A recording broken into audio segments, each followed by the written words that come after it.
to our presentation today. This presentation today is going only to be in English.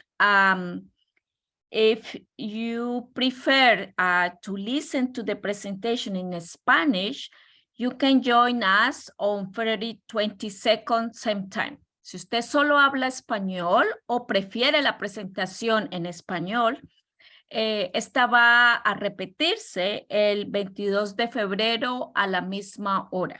Está bienvenido a quedarse, pero de nuevo, si prefiere escucharla en español, puede hacerlo y unirse a nosotros el 22 de febrero a la misma hora.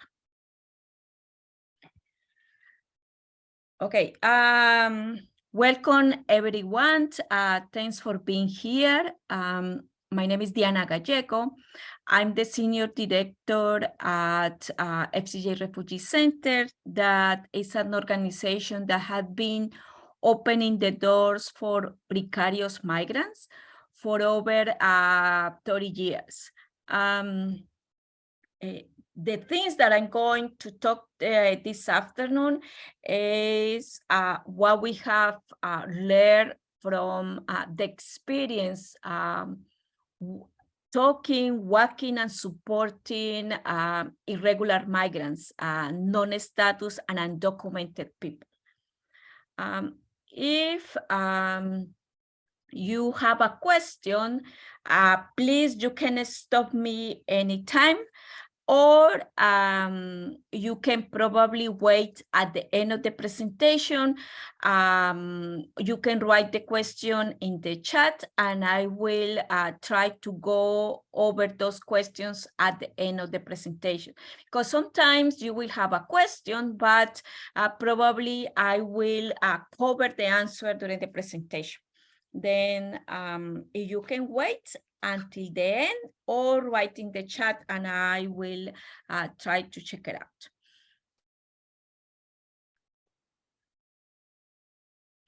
Then we also would like to acknowledge that we are standing today, the FCJ Refugee Center, in the traditional territory of many nations.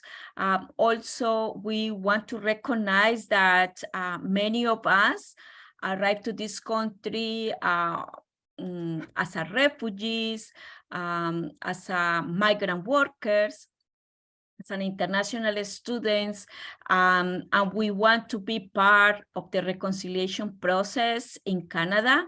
And we call the government to support the indigenous communities that are wants to know what happened with the children that were taken away from the communities in the period of Canada that took them to residential schools.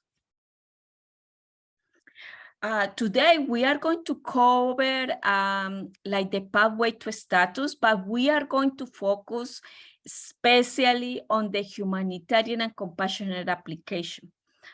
We are going to see who is eligible, what kind of documents they need to collect, and what kind of resources precarious migrants can access. Then the information that I'm going to provide here cannot be considered as a legal advice, as I am a international trained lawyer, but I'm not a lawyer in Canada. Again, the information that we are going to provide here is that we are quite working and supporting precarious migrants doing their humanitarian and compassionate applications.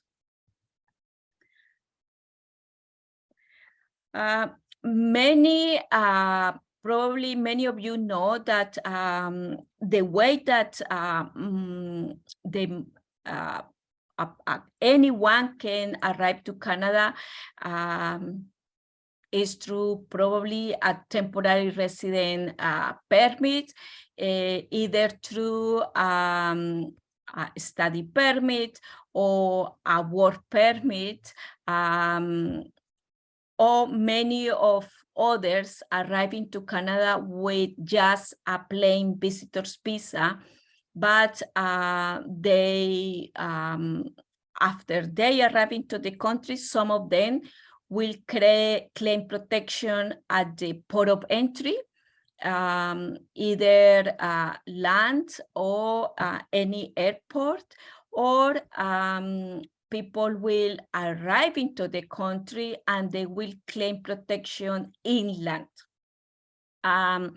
They go through the process, but unfortunately, some of them will be ended to be failed refugee claimants, means that probably the Immigration and Refugee Board, the Refugee Protection Division, that is the institution that will decide if the refugee claimant can stay in Canada, decide the case, and sometimes they receive a negative decision for many reasons, credibility or the internal flight, that the Immigration and Refugee Board can say you can move internally in another country, sorry, in another part of the country, or you didn't access the state protection. There are many reasons why sometimes refugee claimants are rejected.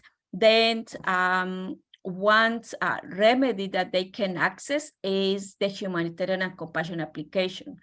Others arrive into the country as an international visitors or international students who as a visitors, they go through a process, for example, a sponsorship application, family class, they married somebody or they live as a common law partners for a year, and then they start a sponsorship application. But what we see sometimes, there is family violence, and those sponsorship cannot continue, and there is a breakdown in the sponsorship. Then the person that was waiting to become a permanent resident through the sponsorship cannot continue with the process, and then they can transfer to do a humanitarian and compassionate. Also, there is many temporary residents that arrive under the economic class, the Canadian experience, the skilled trades, and they arrive with, for example, that they can apply later on through these programs. But initially, they arrive, for example, with 2 years work tied to an employer.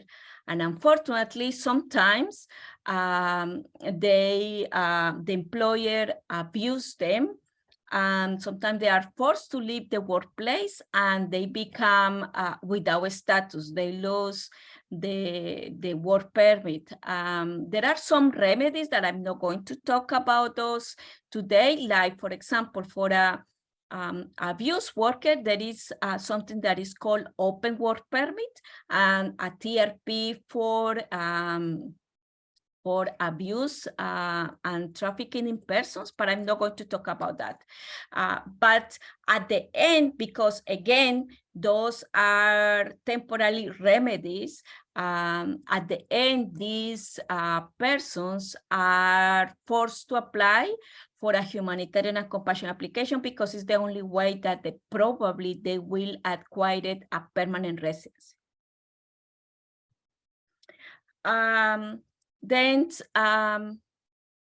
the humanitarian compassion application is a remedy that I can say is kind of unique, and Canada have been developing this remedy, and is there for anyone that is non-status undocumented, and they have like strong reasons why they cannot go back. There is a hardship if they go back. Then this is what we are going to talk about. Then a person who would like to apply through this application, there is 2-step process. The first one is to prove to Canada that the person is established, that they will face hardship going to their country of origin. For example, In many countries, if you are a woman, if you are 54, 55, it's going to be really hard to find a job. Or any member of the family have an illness, there are children involved, and going back to their country of origin, they are going to be like private healthcare or private is going to a school they had to pay high fees. You can argue all these hardships for the family, and then you can present the case. But unfortunately, the Humanitarian and Compassionate will not stop any removal procedures. I said that sometimes many rejected, failed refugee claimants can access to this remedy, but if they are going to being called by Canadian Border Services, CBSA, and they are in removal procedures, the Humanitarian and Compassionate, just because I apply, it will not stop the removal. There are other steps that the person can take. For example, I already sent my Humanitarian and Compassion application 6 months ago. Today, I received a call to present it to Canadian Border Services, and they are telling me, okay, you need to be ready because we are going to remove you. You can buy the tickets, or we are going to buy it. Then if you get a date to be removed, then a lawyer can go to the federal court and ask for something that is called stay of removal. And they can argue that you have a Humanitarian and Compassion application pending with Immigration and Refugees and Citizenship, IRCC. And then the federal court can agree and say, okay, allow this family to stay. But I'm going to talk more about that. It's not just, oh, I sent a humanitarian application, they cannot remove me. No, there needs to be a compelling reasons already argue in the Humanitarian and Compassionate why you cannot be removed, especially if there are children involved, Canadian-born children or children that were born outside Canada. One question that many clients ask is, okay, if I send the Humanitarian and Compassionate, can I get a work permit? Or I can renew my work permit. Then if you never have access to a work permit, for example, I'm a failed refugee claimant, my work permit, my work permit is going to be expired in April. If I send a Humanitarian and Compassionate, that guarantee that can be renewal? No, because at that point, when you send the humanitarian, you are already without status. Then Immigration and Refugee and Citizenship can say, why I want to provide you with a work permit if you can be removed at any moment. In some cases, the immigration officer can provide the renewal of the work permit, but what I see is they renew it for 6 months or up to a year. And also depends of the country. There is also, if I don't have a status, I just arrive in Canada as a visitor after 6 months, or if I renew my stay, and I have been here as a visitor probably a year, but I ended without a status. If I apply tomorrow, the humanitarian will not give you a status in Canada. And again, it will not stop removal procedures. Then sometimes they ask me, okay, then why should I apply? I said, because it's the only hope that you will have to gain a status in Canada as a permanent resident and stay in the country. Because sometimes if you are a failed refugee claimant, you went to the Refugee Appeal Division, you were rejected.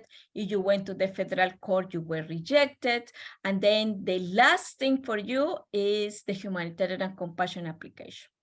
If you are lucky to remain in the country without being threatening to be removed back home. Then who is ineligible?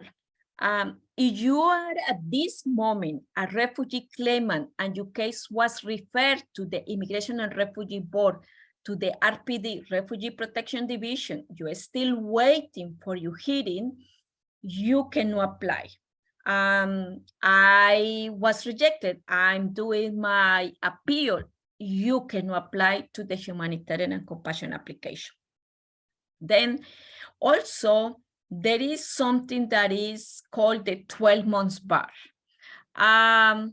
If you abandon your case, if you withdraw, then you have to wait 12 months to apply for the Humanitarian and Compassionate if you didn't appeal or if you didn't wait to the federal court. Or if you went to some people that they can do the kind of the two appeals. The first appeal is the Refugee Appeal Division. The second appeal is the federal court. Some cases, they can only go to the federal court, to the second appeal. Those cases are the ones that came through the United States through the Safety Country Agreement. I'm not going into that detail, but if you only went to the federal court, you had to wait 12 months to do a humanitarian application. Then why I mentioned the two appeals, because you have to wait 12 months after the last decision. Then if the last decision was the judicial review, you have to wait 12 months. But there are some exemptions to that bar. It's like the best interest of the child. If there are children involved that are in Canada or they are back home, you can argue that because of the best interest of the child, you don't need to wait the 12 months. Or you can't argue that if you are going to be sent back to put in an airplane, you have a medical condition that will put your life at risk. You cannot argue, I have a high blood pressure, because that cannot put you at risk. Then it needs to be something like, I have a heart failure. I cannot fly. Or if I go back to my country, there is no treatment for the illness that I have. Then it needs to be documented. Then those are the 12 months bar. But remember, is during the RPD that you're a refugee claimant or you are doing the Refugee Appeal Division, you can apply for the Humanitarian and Compassionate. If you are doing the federal court, you may apply for the Humanitarian and Compassionate if these two exemptions are present.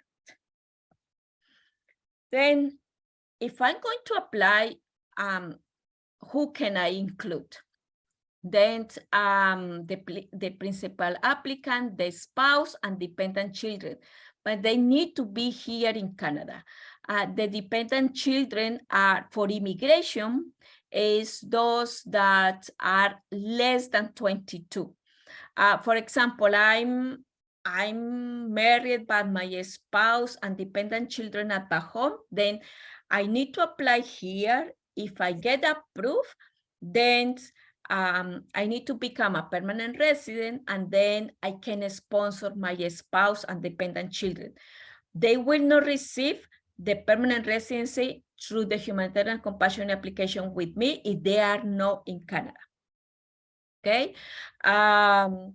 For example, if you are in Canada and you have a child that now is 24, or a grandparent, they need to do a separate application. What we do is we send, like, I have a family that is mother and father, and they have a 17 years old, but also they have a 24 years daughter. Then we will send the application for the family, the daughter, all the forms, documents, but each of them will do their own application, but I will send the two packages together. because the arguments from the whole family will assist, and the minor that is 17 will assist to reinforce the daughter that is 24 years old. Then I will send it together, or vice versa. Sometimes the 24 years old is going to school, is doing a lot of things, and the parents are not, because the parents that are working. Then we send it together and we mix the arguments for the family. Then, but if you are dealing with a minor, if we are doing an application for 17 years old, then we consider that the main applicant. Also, there is fees involved in this application. Then if you are the main applicant, you need to pay $550 for the application for each adult. And the dependent children, even though they are 22, less than 22, they only had to pay $550. If in the first, remember I said this is 2 stages application. If in the first stage you receive a positive decision, they say, yes, your humanitarian compassionate were approved, then the applicant needs to go to the second stage, that is applying for permanent residency. And then they had to pay the fees for the permanent residency. But I'm going to talk more in detail about that. Then, as I mentioned before, the Humanitarian and Compassionate is about hardship. If they are established in Canada, if they had been here for some time, and if they had to go back to their country of origin, what are the conditions? Are they going to live in poverty? They will have support through the families, or the families are in much worse condition that the family that is in Canada. If we take the case of, if a lawyer take the case, then they will do the research. What is going to happen to the family back home? What are the conditions? Remember, humanitarian and compassionate is not about risk. This is not a refugee case. It's all everything about hardship, employment, healthcare, education, and you can also argue sometimes general violence. If the family is going to be sent back to a country that is a lot of general violence, if there are women involved, how safe is going to be for them. But you cannot like argue they are going to kill me, for example, because those arguments probably are for a refugee case. Then what we include, if the client is a rejected refugee claimant, we always requested the basis of claim. The basis of claim is the document that refugee claimant sent to the IRB with the claim. It's like the narrative, why they were fleeing the country. Also the negative decision, why they were denied. But why this is important is because if you have a client, or you are somebody that the Immigration and Refugee Board, the IRB, said, we don't believe you, there is credibility issues, then we need to be careful how we are going to present the case. But sometimes the IRB said, we believe you, what happened to you, but we also believe that you are going to be safe in another part of the country. Then we can use that background information to see how we are going to present the case, what arguments will benefit the application. Or if they never apply for anything, they never apply for a refugee case, they never have a work permit, we ask the person to write the story. Why they came to Canada, why they were forced to remain in Canada, and what they have been doing. If they go back, what is going to happen to them? Also, if there are like children involved or teenagers or youth that they came to Canada. We have cases like a child arrived with the parents were, well, 12, 14 years old, but now they are 16, 17. Then we ask the children also to say, okay, Canada is my home now.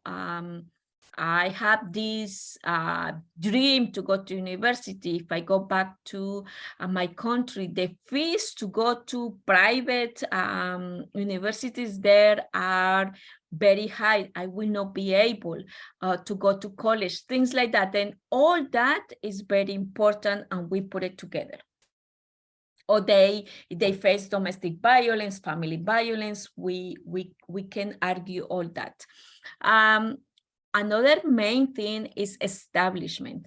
How I prove that I'm established in Canada? Then if we ask them to get letters of support, if they are renting a place, if they if they have like savings, if they own anything, then they can put all that together.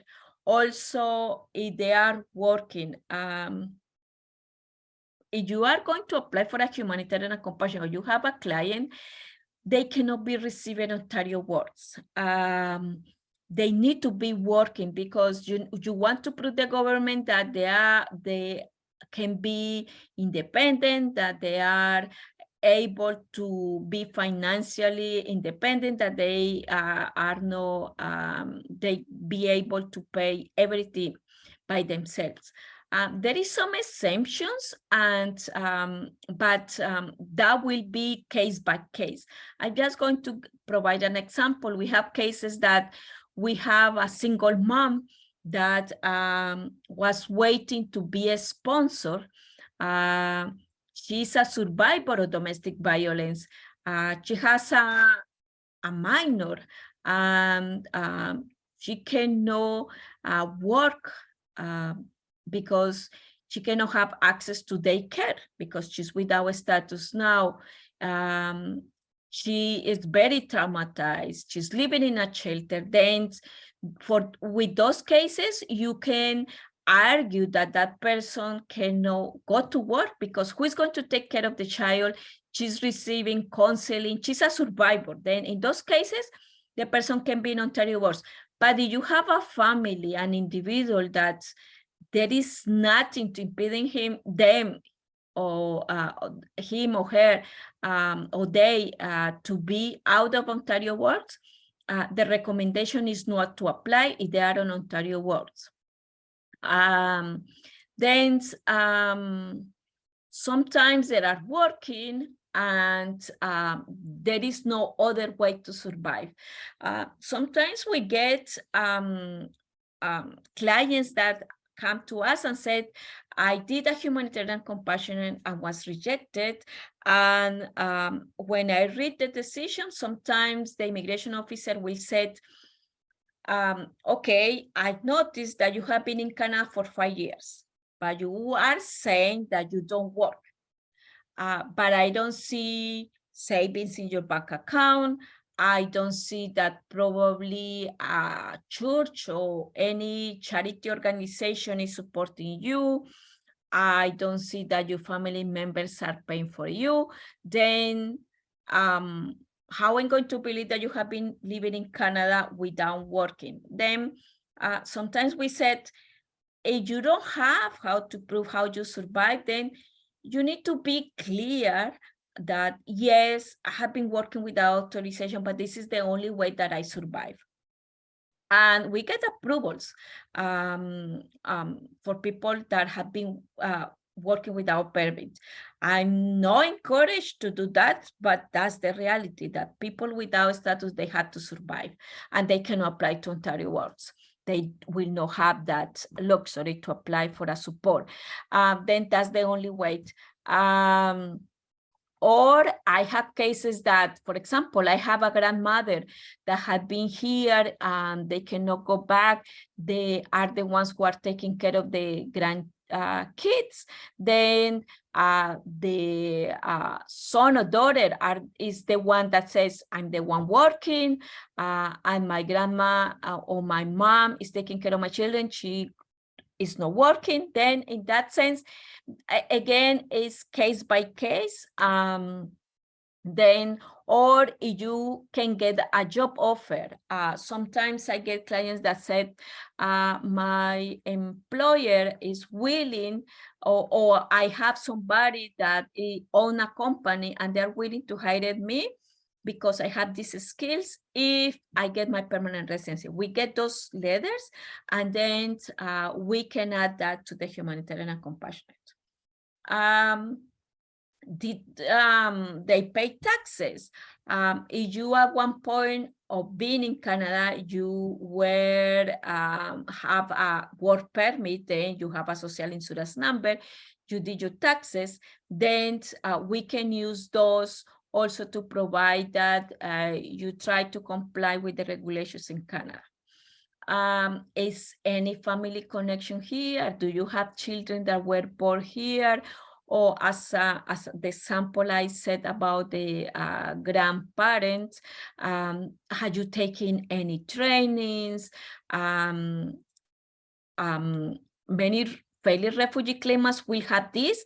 The issue here is for those that they never have a status in Canada, then they were not able to go and taking courses.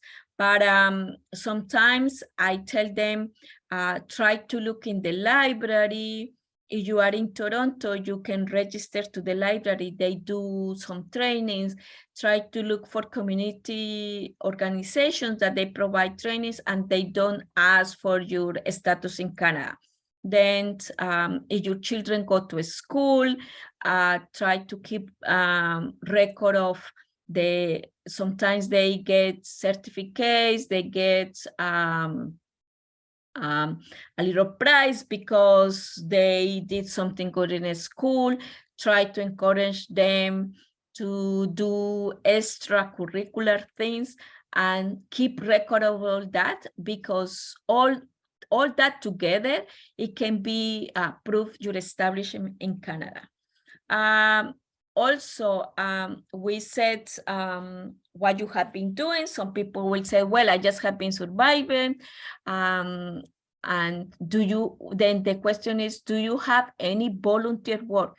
You've been doing volunteer work in any community center, in a religious community? Have you been supporting friends? Anything? Then if you haven't, try to start doing it. Or always I tell refugee claimants, you never know if you are going to get your permanent residency in Canada as a protected person or convention refugee. Then start doing volunteer work, because if you are approved, those volunteer positions may lead you to get a job in Canada, may lead you to have those can be your friends in the future. But if they reject you, then and you are ready for a humanitarian and compassionate, you will have all the support. But I have some cases, unfortunately, that they said, oh yes, I was a refugee claimant and had been here around for 3 years, but I just went to school, went to work, but didn't do any volunteer work. Then they had to start all over, and then they had to wait because they are not ready. But also I will say, some people will say, how many hours? Should I do 40? Should I do 100? And I said, there is no magic number. But I get sometimes letters of support from people that have been doing volunteer work, and just 2 sentences. This volunteer came and did 20 hours. Or I get letters of support saying beautiful things about the time that the person volunteered with them, the impact that the person have in the community. Then you can have both. You can have just a letter saying, I did 5 hours supporting an event, or I have a beautiful leader from a community organization that says this person had been supporting us, for example, as a coach with the soccer team for newcomers, things like that. Then the combination of all of that will be giving you the chance that the immigration officer will see your case different. I gave an example. If you get an application for somebody that said, I've been working, well, yes, you have been working because at one point you have a work permit. I went to a school to learn English. Yeah, that was part of you being a refugee, but what else you have been doing? And I know for those that without status is very hard because people is surviving from Sunday to Sunday, working, taking care of the family. But it's possible. It's possible because I have clients that have been doing it. And that's why the Humanitarian Compassion is a remedy that is there. But I said to the client, you need to work for that. And it's not because you did 1,000 hours of volunteer work, the immigration is going to say yes to you, but you are given the chance that they will see your application different. Or if they reject you, that is a case that can go and be appealed to the federal court. And we have cases like that, that unfortunately, the immigration officer will say, doesn't matter what you did. They will say no. Then that's a case to be appealed at the federal court, and the federal court says, yes, the immigration officer erred in the assessment of this humanitarian and compassionate, send it back for redetermination to the other officer, and most of the time when the federal court send it back for redetermination, they get a positive. Then that's why I said, this is your last chance to get the status in Canada. Try to do it in the best way that you can. Then letters of support from people that you work with, you ESL teachers, your neighbor. Probably sometimes you go and pick up the children of a friend that is working, is a single mom. I get letters like that. Then all the letters of support, also we can put it together with the application. If the letter of support is from an organization, the best is that they are in official letterhead. Or if it's just for a single person, if they can provide a phone number, an email, an address that they can be contacted if immigration wants to talk to them. Believe me, in the last 8 years that I have been doing this application, or here at the FCJ, we have experience of more than 30 years supporting humanitarian and compassion applications. We never had somebody that came and said, oh, immigration called me and asked me that I provide a letter. They don't have the time to do that, but it will give them the trust that who wrote that letter is a person in Canada and is telling the truth. It will be better if the person provide an ID, but sometimes I have a client who said, I have a really good friend, but he doesn't want to provide their ID. What can I do? I said, don't worry. If they provide all the information, that will be some enough for that. Then again, I have already talked about the hardship. And again, it's not about persecution or risk of life. It's about if you go back to your country, what you are going to face. Also, you are from a minority group. Then what is going to be the discrimination that you are going to face? And then in that part, we had to do a research about the country conditions. And I think I already talked about the medical documents, the health. Also, I will add that, for example, I have cases that I have a child here that had been receiving therapy, counseling, or they are autists, for example, and they have receiving treatment. We do a research if back home that's going to be possible. Then we have all the medical reports from here in Canada, and then we can add that to the humanitarian and compassion application.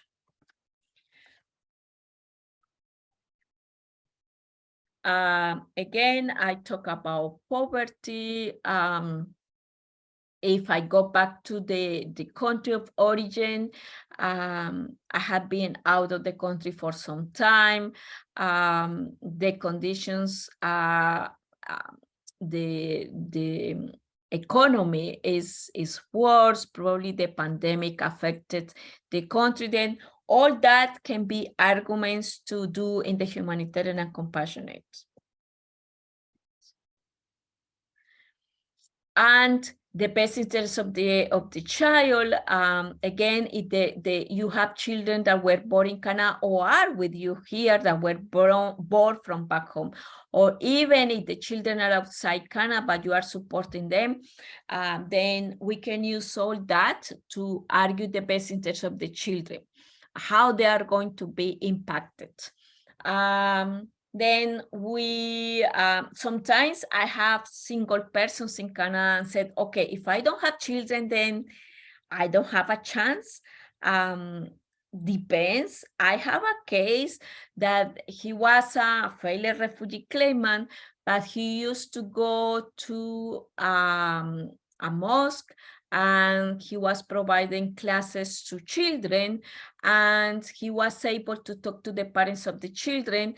They provide beautiful letters about him, how he was doing a great impact on these children. And then we could argue how the best interests of these Canadian children that were attending his classes were going to be impacted if this person was going to be removed from Canada.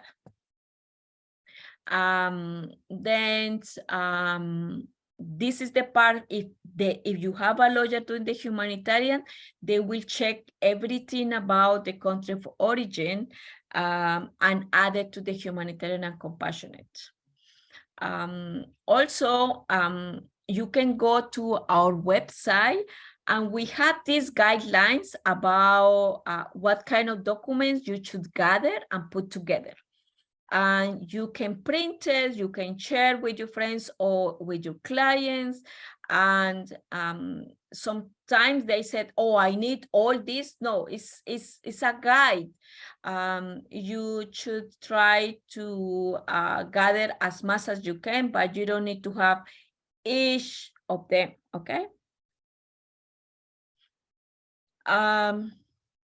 Also, I want to share that Toronto it was named a sanctuary city, but a sanctuary city means that you can access to services in Toronto without fear that they will call CBSA or the police. The services should be free, and the staff from the city should not ask you what is your status.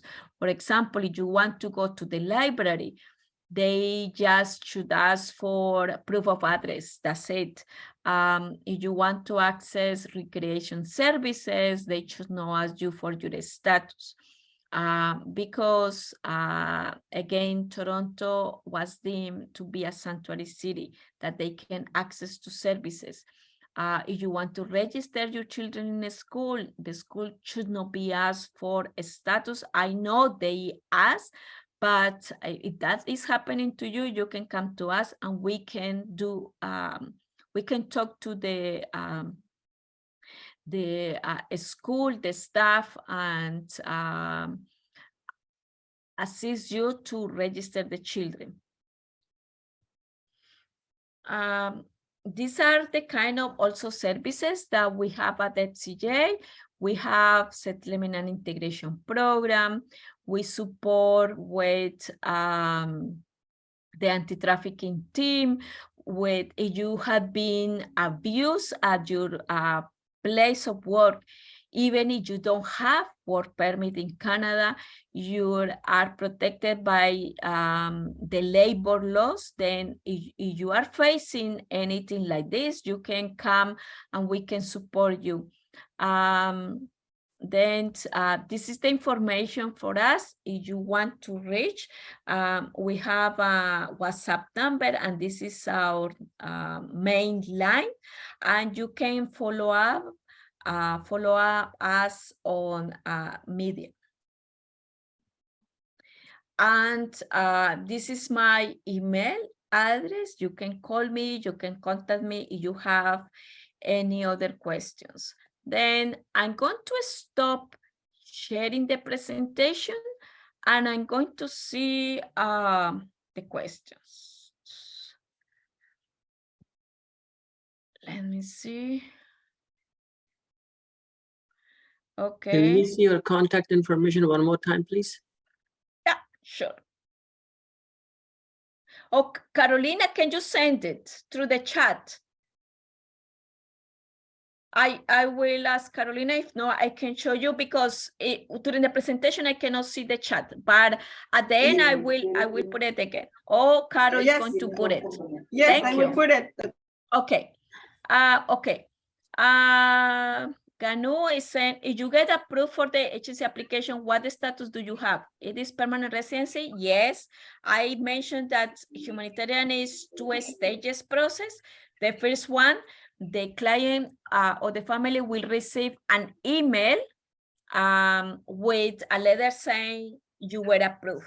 Then they need to apply for the second stage, that is the permanent residency, and you need to go through, you need to comply with all the requirements, that you cannot have a criminal record, that you don't have a medical condition that will be very expensive for Canada. Then you are financially independent. They will ask for proof that you are working or that you have paid stubs. And you go through that process, you pay for your permanent resident, and you become a permanent resident with the persons that apply with you. If you apply alone and your family is back home, then you need to become a permanent resident, and then you can start a sponsorship application. Just show that. What about the temporary public policies? Specific programs fall under agency category that were introduced by the government, and can we request them to reopen the file that was rejected with a specific reason? No credible basis at that time during application.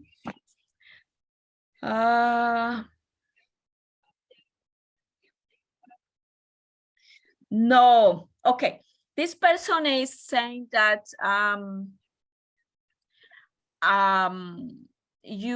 the government had been announcing some specific programs. For example, on 2021, I think was that they have 2021, I don't remember now, they have a special program for rejected refugee claimants that were working during the pandemic. That was closed, it's already gone. There was another one for international students that is closed. Your case was deemed no credible because no credible basis. Yeah, to reopen that is very difficult. Reopen, okay. Yeah, and if you already went to the federal court, it's very difficult. Yeah, the time when they refused, there was a federal court and they have allowed judicial review now. So it is no more or no credible basis, right? Yeah, but the temporary policy is gone. Then, yeah. Okay. Yeah. How about ODSP? If the person is receiving ODSP, yes, they can apply to the Humanitarian and Compassionate, and they cannot be rejected because they are receiving ODSP. Yeah, that's another exemption. What if there is an unborn baby? I will not do an application for an unborn baby. Like if you are expecting a baby, I prefer to wait if there is your first child. I have cases that the family already have 2-3 children. I can do arguments for these 2-3 children, but if you are going to have a baby, I will wait because to do arguments for a child that is 3 months, 6 months, the officer sometimes can say, okay, you can take this child to you back home because they are Canadian. They can come back wherever they want. And to argue hardship for a baby is really hard. It's easy to argue when they already are going to school.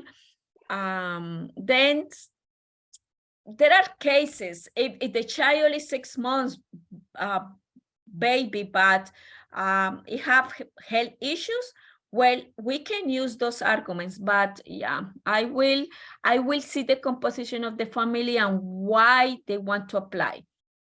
Sonia, if someone does not have a status in Canada, children can attend to a school, yes, after 6 months. They can go to a school. They can attend.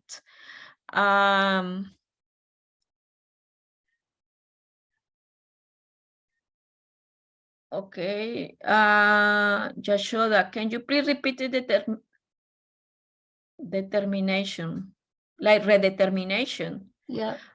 Okay, if they deny you, we send an application. And I forgot to tell you how long it will take. When you send an application for a humanitarian and compassionate, the Immigration and Refugee Board will take around between 12 months up to 30 months to answer the application. In our experience, 70% of applicants will receive positive or negative decision around 12 months. But we have around 30% that go up to 2 years. I haven't seen going up more than 2 years, but that's the time. If you get a negative decision and you consult a lawyer and the lawyer will say, well, I see that they deny you and it's unfair, then they can go and do arguments to the federal court. Then the federal court judge can say, I agree with the lawyer. The officer was sometimes biased against that you were, for example, working with a work permit. I have a case that said, well, this woman had been here for 20 years doing beautiful things, but that any Canadian will do it. Then that immigration officer denied her. Then she went and do an appeal to the federal court. The judge said, well, you need to value what she had been doing. He sent it back for redetermination. The new officer said, yes, she should be a permanent resident in Canada. Thus, the federal court sent it back to immigration. Immigration has to assign a different immigration officer, and it's really hard for the immigration officer not to agree what the judge already said. That's will they conduct a new hearing process? They will. This is a humanitarian and compassionate. This is not a refugee case. The humanitarian and compassionate is decided by an immigration officer by paper. You will not have an interview. You will not have a hearing. This is everything what the lawyer of like in this case, us wrote all the supporting documents. You will not have an interview. You will not have a hearing. We are not talking here about a refugee case. Diana, can I ask you a question? Yes. Yeah, this is Sultana. Hi. Thank you for that nice presentation. Very, very informative. We have a case like that, but they have been sent to the federal, and they've been waiting for over 3 years. Sorry, a humanitarian case was denied. Yes. Was argued in the federal court and was sent back to immigration? Yeah, every now and then they send them a letter to go to the CBSA for deportation, and they know they have kids, and then they say, no, because they have a very specific case with a kid that has vision, like he cannot see. So the officer says, even the client told them that, please give me my paper. I want to leave. I've been here for over 5 years and nothing happened. He's not on Ontario work. He works as a really hard worker. But when they say that he had 3 kids, 2 kids born here, 2 kids born outside Canada, they tell him, no, wait. So what is this like exactly? Okay, but I want to understand. The humanitarian was denied, then they did appeal to federal court. Yes. And the federal court sent it back for a determination. Yes. They haven't heard from the officer IRCC? Never. I don't know if the lawyer or the person that is supporting them have been doing updates and requests, because the cases that I get it back, they most of the cases around 2 months. Wow. You will after 2 months that was sent back for the determination, you get IRCC officer saying, okay, this case was sent back. If you want to do any updates or they have questions, and then they will answer very quickly. I'm surprised that the lawyer is taking care of the case, but I think the lawyer is not doing much. I will try to do updates, and because with the Humanitarian Compassionate, you have an email for Vancouver. My experience with this officer is that they answer to you. Most of the time we said, okay, we send this update, and they will tell you, yes, we receive it. They answer to you back really quickly. I will try to encourage the lawyer to send an update, what is going to the family, what is happening with these children, the consequences that they had been called by CBSA, how this is hard also for the children, and encourage IRCC to answer, because there is a federal court order that says, okay, you need to answer to this case. Okay, thank you so much. I will encourage the lawyer to do that. But yeah, some lawyers will do something, others will some not. They don't. Just take money. Yeah. Okay. Diana, how long do you have to stay in Canada before applying? Or what is the good amount of years? It's case by case. As I told you, I had this woman for 20 years. She was really always afraid to apply until she applied. I have cases that have been here for 2 years, and the establishment is wonderful. They have been doing volunteer work. They have been doing trainings. Then I have something to argue also about the composition of the family. There is no magic number. It depends of the family, it depends of the individual, it depends of the country of origin. Some countries are more difficult to do arguments for hardship than others. Then I will see case by case. I will not do a humanitarian compassionate if the person or family had been here less than a year. That will not do it.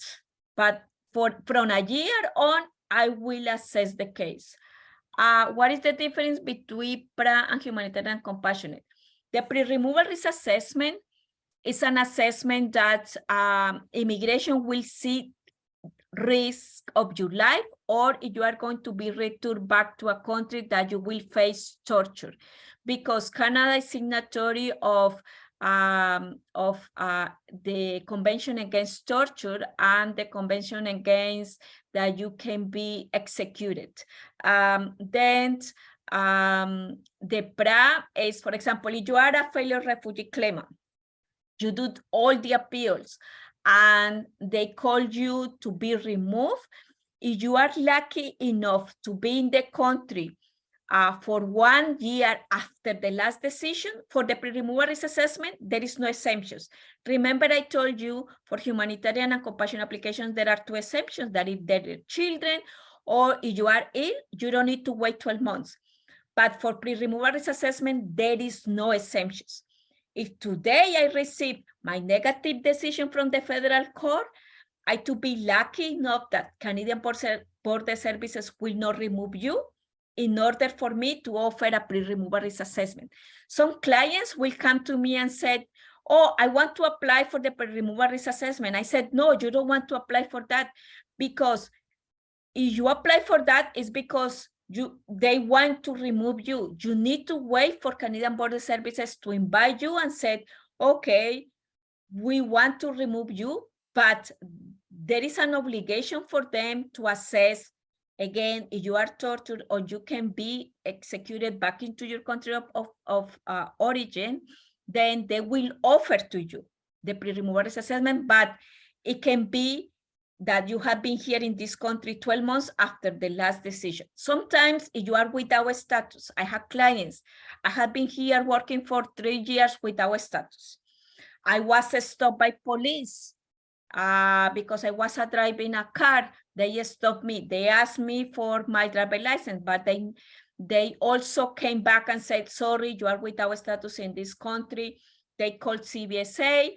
I was arrested. I was given the pre-removal risk assessment. That's completely different, okay? There is a pre-removal risk assessment for rejected refugee claimants. There is a pre-removal risk assessment for people that are without status that sometimes have been detained, and the officer wants to, they can remove you right away. Sometimes they will give you a time for the pre-removal risk assessment. Unfortunately, the pre-removal risk assessment, the rate of acceptance is only 3%. Why? Because you need to prove, again, that you are going to face torture or to be executed in your country. They don't care about anything else.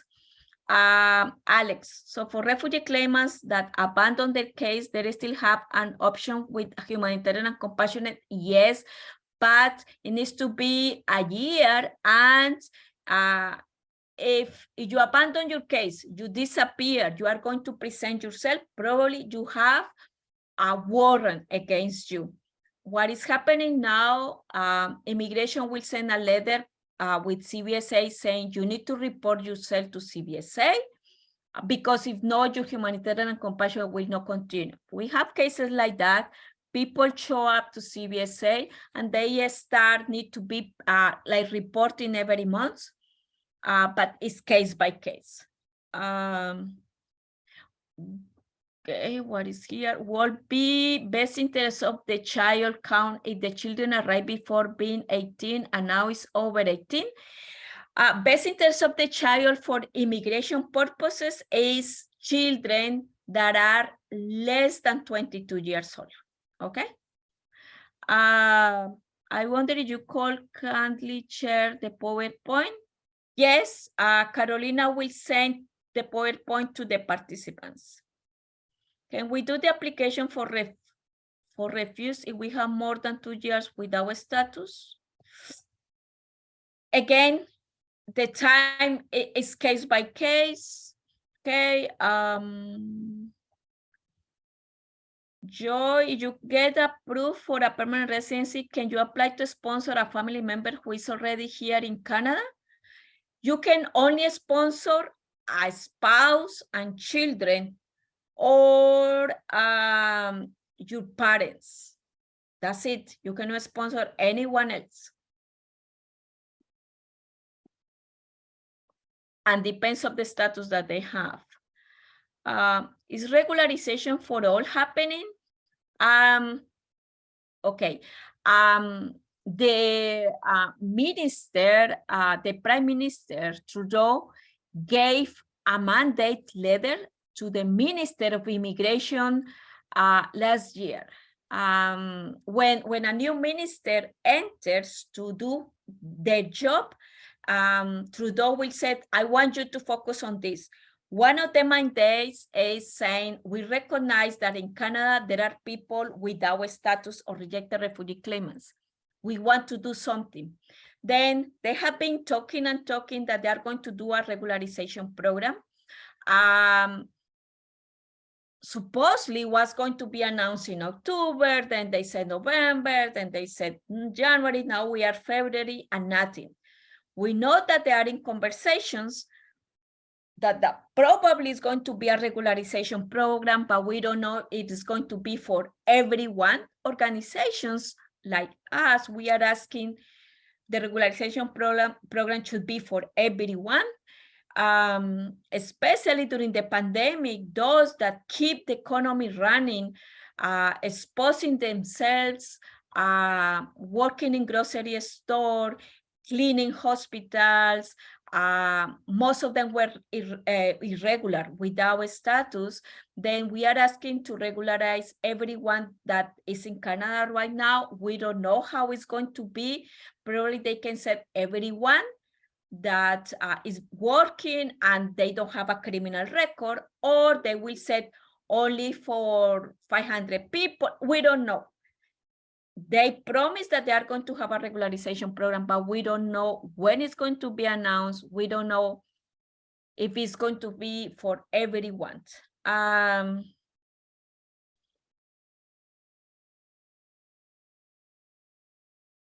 Alejandra Bravo,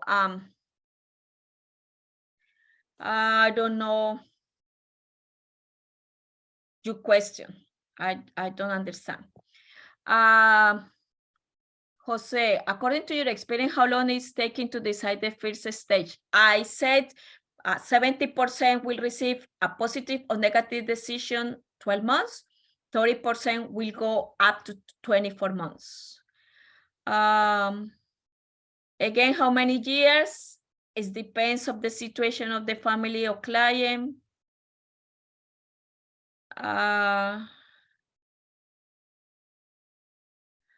Okay, my husband had been here for 4 years, arrived with his 2 children for 2 months, but my children do not study, so we can apply to the humanitarian, or we wait until we do community service. Alejandra, the children can be registered in a school because the dad had been here more than 6 months. I understand he had been here for 4 years. Then they can go to school. If you have any problem, you can contact us. We can assist you with that. But if the parents just arrive with the children, they need to wait 6 months. But if one of the parents had been here before, you can use that one parent had been before more than 6 months to register the children in school. Did you say that everyone that gives you a letter have to give an ID? Most lawyers will request that. They said, if anyone is giving you a letter of support, please bring an ID. Here at FCJ, our experience, what we said is, that's the best. But if the person is saying, I will give you a letter of support, but I don't want to put my passport, I don't want to give any ID, what I said is, they can put the email address, the contact, the address, and then that will be enough. Some lawyers will say, no, I need the ID. Here, this is what we do. Okay. Can you send the email for HNC Vancouver, Sultana? I think it's better that you contact me. Sultana, yeah, contact me and I can send you the email from Vancouver, because I just don't want to put it there, and some people can damage their application if they don't know what they are doing. Then please contact me by my email, and then we can talk. Okay. When you get your permanent residency approved, can you apply for work permit at the same time? With the first letter that says, yes, you were approved, you can apply for a HIP and a work permit. Sometimes these days, people will get the permanent resident before they get the work permit, because it's getting, the work permit is taking sometimes 6 months. Can Ukrainian citizens apply for HNC? They are under a special program. I will see the circumstances of the family.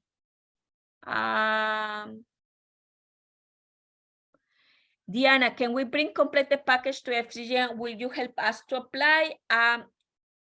We cannot take every case because what we do is we have pro bono students from law school, and we have some lawyers that supervise them. We don't have capacity to take everyone, but if somebody did it, we can review it and we can provide you with some feedback, but you had to apply by yourself. If we didn't do it, we will not apply for you. But we can review it and give you some feedback. I could not find the presentation. No, the presentation is going to be sent, but we have some humanitarian and compassionate videos that we have there in YouTube. Yes, we help with humanitarian applications, as I said, but sometimes we have a waiting list, but you need to come to us and we will see if we can take the case. Cheryl Lewis, I see that you have your hand up. Yes, thank you. Okay, yeah. Yeah, thanks for the presentation. We were talking recently about the time factor, and some people are saying they've been waiting some time before they can get a response. My advice is, as if they are been waiting some time before they get a response, check with your lawyers, check in with immigration and see what's happening, because I'm an immigration consultant and I specialize in agency. I'm from the islands and a lot of agency applicants, and I've sent in a lot of application, and recently there have been a lot of confusion with communication. So I've received a lot of files and decision that comes to my email. That's not my client. And you cannot complain to immigration and say they're making mistakes. Then they're going to penalize you. So you have to try and figure out, I usually call some of my colleagues and say, do you have a client by this name or whatever? So these are the things that's been going on. I don't know what's going on in there, but there's been a lot of confusion, and it happens to me a couple of times. Okay, thank you, Cheryl. But also I want to remind you very kindly that these presentations is not for immigration consultants, paralegals, or lawyers. This is for the community, because you were trained to do these things. Then, I know that, and I'm here because of I work with niche, and I'm not here because of that. I'm just here to support. No, I know, but yes, we please, this is for clients, community members, and thank you, Cheryl. Alicia. Hi, good day. Thank you for the presentation. I've learned a lot. What I wanted to ask though, if you are injured, how do you approach applying if you were injured in Canada on the job? Injured. Injured. Yes, you got injured on the job. But you have a work permit, or you didn't? I did.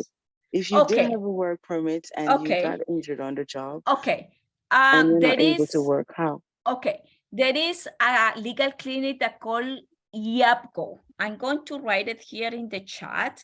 They are really good supporting injured workers. If you go to Google and see YAPCO, they are really good supporting you for the claims, everything. And then right now here we are supporting a former migrant worker that was injured, to do a humanitarian and compassionate. Yeah, but again, it's case by case.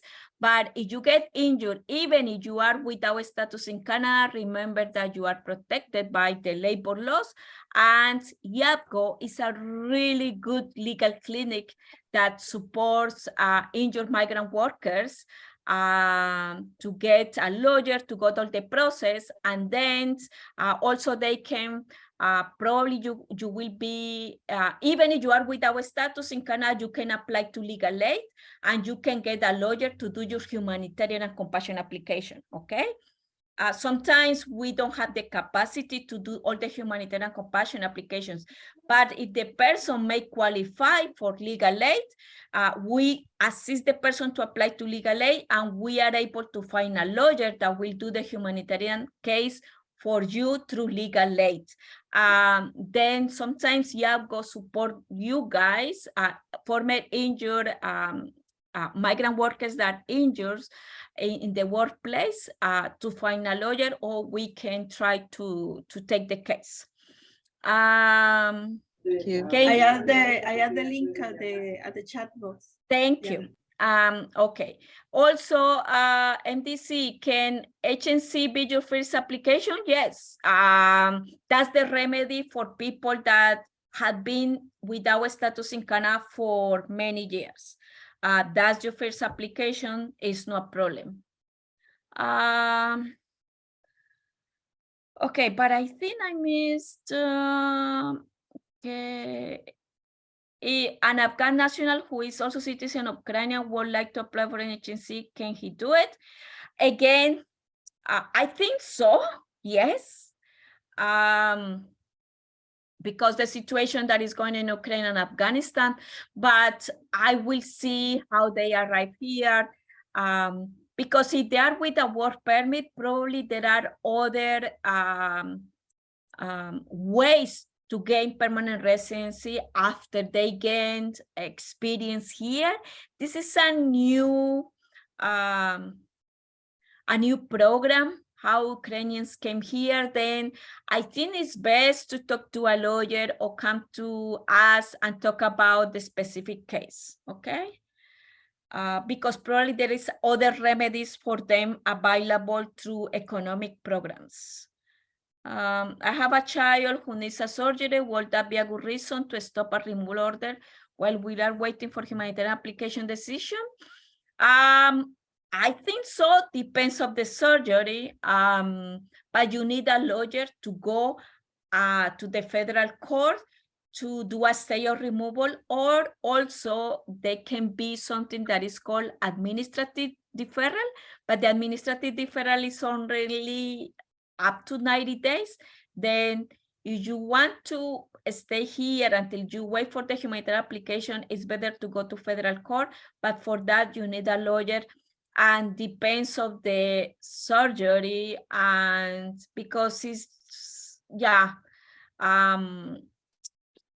how important that surgery is for the child, they need to consider that.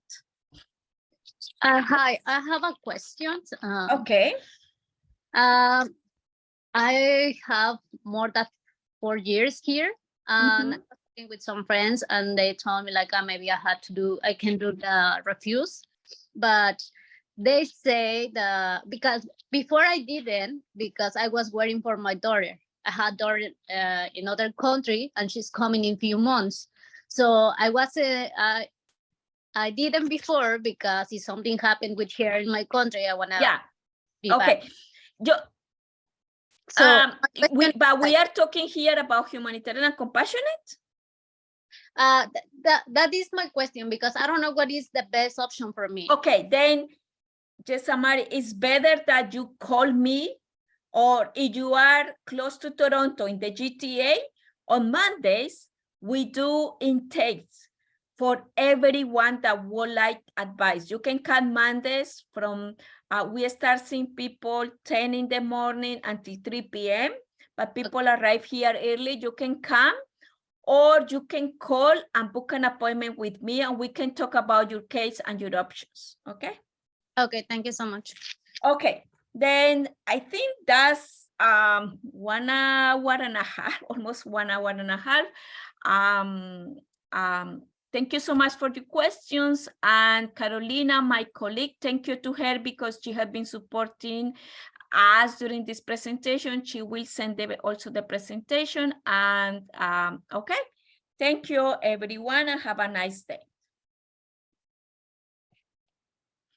And I think in the chat there is my information, but also I'm going to put it here again. If you want to take a picture, okay, you can take a picture. This is my email. This is my phone number, my extension. Sometimes I away from the desk, then send me an email with your phone number and I can call you back, okay? Have a nice day, and I hope I answered some of your questions. Take care.